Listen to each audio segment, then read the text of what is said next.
The Lake of the Treasures. Sounds wonderful, and that's where we're going next. And we're about to get musical.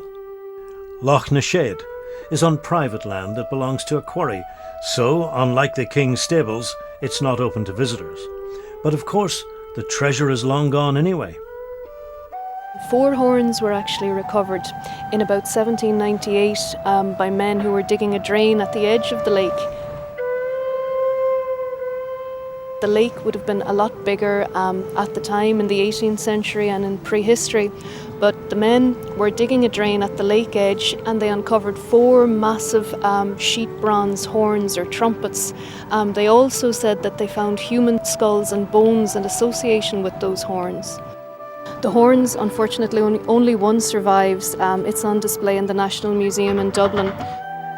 Anyone looking at it will be struck by the sheer expertise and craftsmanship and skill that went on in the production of this horn.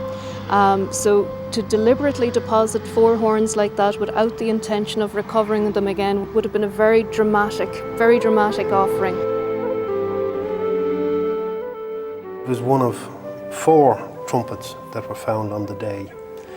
And in fact, we're not sure if the 2 halves of this trumpet are the original 2 halves, because as you can see, the mouthpiece end is rather different in terms of its manufacture to the bell-shaped end.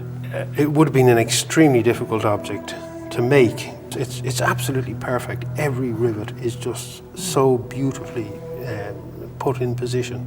This is a very classic example of lateen design, lateen being the name of a Celtic art style which developed in Central Europe.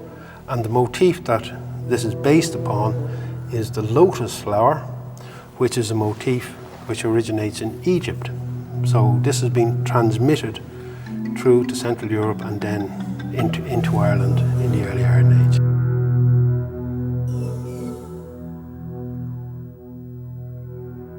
Well, I know what you're thinking. Yes, it's a beautiful object, all right, but it is in a glass case. So what does it do? And more importantly, what does it sound like?